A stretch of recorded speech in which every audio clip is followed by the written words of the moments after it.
সুপ্রিয় দর্শক, সবাইকে অসংখ্য প্রীতি ও শুভেচ্ছা জানাচ্ছি। আমি Shahidul Islam, BD politics news YouTube চ্যানেলের পক্ষ থেকে। প্রিয় দর্শক, এবার আওয়ামী লীগের দেশে ফেরা প্রসঙ্গে ভিপি নুরুল হক নূর তিনি যে মন্তব্যটি করেছেন সেটি নিয়ে আজকে আমি আলোচনা করব।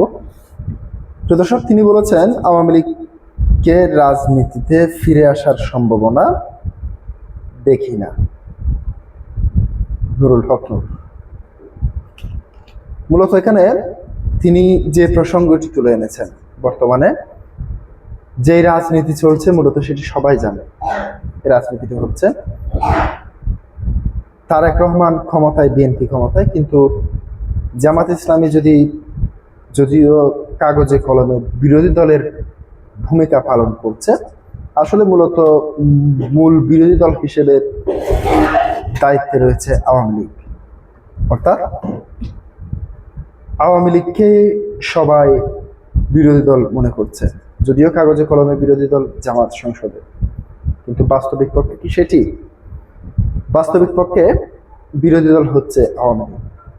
এরা ভাগ বাটোয়ারা করে, আপনি প্রশ্ন করতে পারেন তাহলে এরা যারা সংসদে বিভিন্ন ধরনের নাটক আমরা নিত্য নতুন দেখছি, এগুলো কি?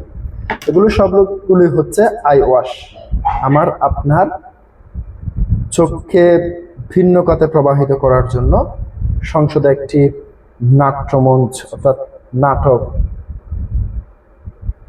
উপস্থাপনা করা হচ্ছে।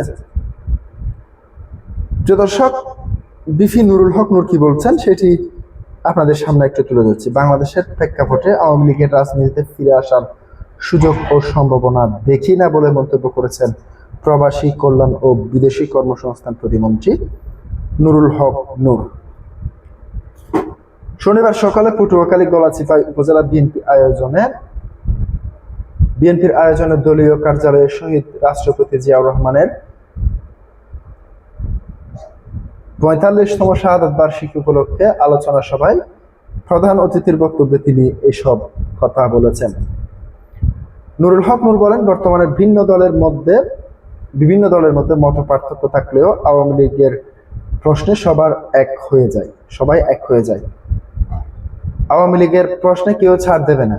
আওয়ামী লীগ বাংলাদেশে যদি আবার রাজনীতি করার সুযোগ পায় তাহলে তার মতে দেশটাকে নরক বানিয়ে ফেলবে। এটা কিন্তু আমার কথা না। অন্য দলের সঙ্গে যখন আলাপ করতে যাই তখন তারা বলে, ভাই ঠিক আছে, সরকারের সঙ্গে আমাদের বিরোধ আছে, আমরা বিরোধী দল করি, আলাপ আলোচনা থাকবে, ঝামেলা হবে, কিন্তু ফ্যাসিস্টদের প্রশ্নে আমরা সবাই এক। তিনি বলেন, আমাদের দলের নাম ভাঙ্গাইয়া, আমার পাওয়ার দেখাইয়া কেউ ঘর দখল করবে, জমি দখল করবে, চাঁদাবাজি করবে, এটা আমি বরদাস্ত করব না। কিছুদিন আগে গলাচিপার কয়েকজন ছেলে মোটরসাইকেলে চড়ে লিফলেট বিতরণ করেছে এবং 10 মিনায় ভোর রাতে একটি মিছিল করেছে। তোমরা বিএনপি ও গণঅধিকার পরিষদের জন্য শান্তিতে আছো, অন্য মানুষের বাড়িতে থাকতে পারছে না।